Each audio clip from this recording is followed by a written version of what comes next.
ایک شیخ جو نا واقعہ سنا رہے تھے کہ ان کے پاس ایک لڑکا آیا قطر میں، تو قطر میں وہ بیس تھے، تو کہتے ہیں میرے پاس ایک لڑکا آیا اور اس نے کہا کہ شیخ آج میں ٹریفک لائٹ پہ کھڑا تھا تو میرے ساتھ ایک آڈی Q7 کھڑی ہوئی آ کے، آڈی Q7. تو کہتے ہیں کہ اس میں وائٹ کلر کی آڈی تھی، اس میں جو لڑکا بیٹھا ہوا تھا بہت ماشاءاللہ ہینڈسم تھا، اور اس نے وائٹ کلر کا ثوب پہنا ہوا تھا اور وائٹ کلر کا اوپر جو ہے نا کپڑا اپنے سر پہ ڈالا ہوا تھا، تو بہت ہی ہینڈسم لگ رہا تھا، اور ایسے سن گلاسز پہنے ہوئے ہیں اور آڈی چلا رہا ہے. اور میں نے کہا یار ویسے کمال ہے، داڑھی بھی اس کی تھی بڑے مزے کی. تو کہتے ہیں میں نے دیکھا، میں نے کہا یار کمال مسلمان ہے، کمال ہے. کہتے ہیں میں ابھی یہ سوچ ہی رہا تھا کہ اس کی گاڑی آگے گئی اور آگے سے ایک اور گاڑی، مطلب اس نے سگنل کھلا ہے، اس نے گاڑی چلائی ہے، ایک اور گاڑی والا ہے، اس کی گاڑی کو ٹکر مار گیا. کہتے ہیں گاڑی کا ستیہ ناس ہو گیا، پتہ نہیں وہ بھی بیچارہ زخمی ہوا. کہتے ہیں کہ تو یہ کیا تھا، کیا یہ بری نظر تھی؟ انہوں نے کہا یہ یقیناً بری نظر تھی، کیونکہ کیا تم نے اس کو یہ کہا تھا ماشاءاللہ، یا کوئی تم نے کہا تھا اللہم بارک لہو، کوئی چیز؟ کہتے ہیں کہ میں نے کوئی دعا نہیں پڑھی. کہتے ہیں پھر تم نے اپنے بھائی کو جو ہے نا نظر لگائی ہے. تو کبھی کبھار ایسا ہوتا ہے کہ حسد نہیں ہوتا، انسان تعریف کر رہا ہوتا ہے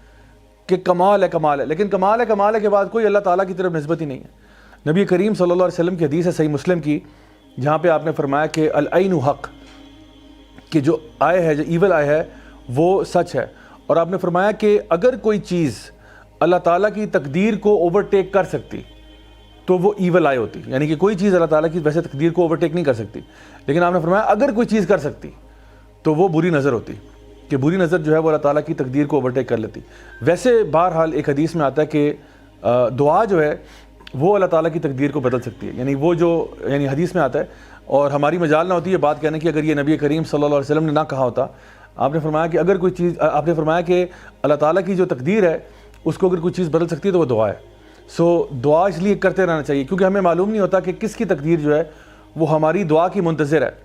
کہ ہم اس کے لیے دعا کریں گے تو پھر اس کی زندگی میں کچھ بھلائی یا فائدے کی چیز ہوگی. اور یہ وہ تقدیر ہے جو کہ فرشتے جو ہے نا وہ ہر سال، آپ کو پتہ ہے کہ جب لیلۃ القدر کی رات ہوتی ہے تو اس میں فرشتے نازل ہوتے ہیں، تنزل الملائکۃ والروح فیہا بإذن ربہم من کل امر، تو وہ اگلے سال کے فیصلے لے کے آتے ہیں. ویسے تو اللہ تعالیٰ کی جو تقدیر ہے لوح محفوظ میں وہ تو سب کچھ لکھا ہوا ہے پہلے سے، لیکن بہرحال یہ ہر سال جو فیصلے ہوتے ہیں کہ کسی کی زندگی میں کوئی برکت آ رہی ہے، کوئی رحمت آ رہی ہے، کسی کے زندگی میں کوئی لاس ہو رہا ہے، وہ سارے جو ہیں فیصلے وہ لیلۃ القدر کی رات پر فرشتے لے کر نیچے اتر جاتے ہیں. تو اسی لیے اس رات میں خوب دعائیں کرنی چاہیے کہ تاکہ ہمارے اگلے سال کے فیصلے جو ہیں وہ اچھے ہوں، ان میں کوئی شر کا معاملہ نہ ہو اینڈ سو آن. اچھا، جو ایول آئی کے بارے میں حدیث ہے جو میں نے آپ کو بتائی، صحیح مسلم میں بھی ہے، مسند امام احمد میں بھی ہے، کہ العین حق کے ایول آئے جو ہے یہ سچ ہے، اور اگر کوئی چیز اوورٹیک کر سکتی تو وہ ایول آئے ہوتی. اور آپ نے پھر اس کا کیور کے معاملے میں یہ بتایا کہ پھر تمہیں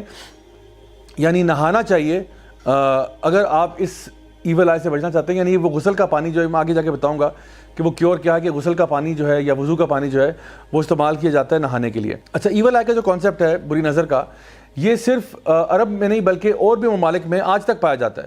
چائنا کے اندر بھی وہ ایول آئی کے بارے میں بات کرتے ہیں، باقی دیگر ممالک میں بھی کرتے ہیں، اور کئی جگہوں پہ انہوں نے اپنی طرف سے کچھ اس کو ریپیل کرنے کے لیے، ایول آئی کو دور کرنے کے لیے کچھ میکنزمز ڈیزائن کیے ہیں. جیسے چائنیز کلچر کے اندر فار ایگزامپل وہ اپنے گھروں کے اندر شیشے اس اینگل پہ لگاتے ہیں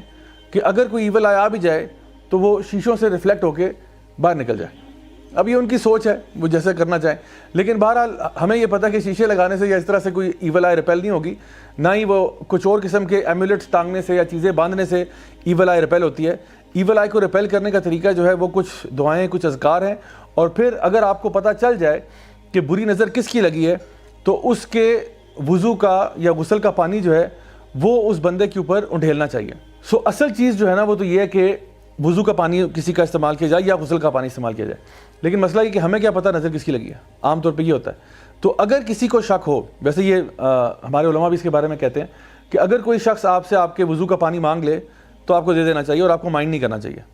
کہ بھئی کیا تمہیں کیا لگتا ہے میں نے نظر لگائی ہے تمہیں، بجائے کہ آگے سے یہ جواب دیں. تو کوئی اگر مانگ رہا ہو سکتا ہے اس کو لگتا ہو کہ بھئی آپ بھی دے دیں، آپ بھی دے دیں، آپ بھی دے دیں. 3-4 ہی تو لوگ تھے، میں اس محفل میں آیا، اس کے بعد میں کلیپس کر گیا مجھے، اور بہت یعنی سڈنلی کچھ ہوتا ہے. ایسا نہیں کہ یعنی آرام سے جو ہے نا بندہ خراب ہوا ہے، ایسا نہیں ہے. اگر آرام سے گریجول پروسیس کے ذریعے ہوا ہے تو وہ کوئی بھی نیچرل فینومینا ہو سکتا ہے. لیکن ایول آئی کے جو اثرات ہوتے ہیں وہ ایک دم سے ڈکلائن جسے کہتے ہیں نا، وہ نشانی ہوتی ہے کہ یہ بہرحال ایول آئی کا کوئی اثر ہے کسی انسان کے اوپر، کہ سب کچھ ٹھیک جا رہا ہے، سب کچھ نارمل ہے، ایک دم سے سم تھنگ گوز رانگ،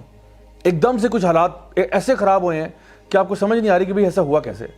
تو اس کے لیے اب پریکاشنری کچھ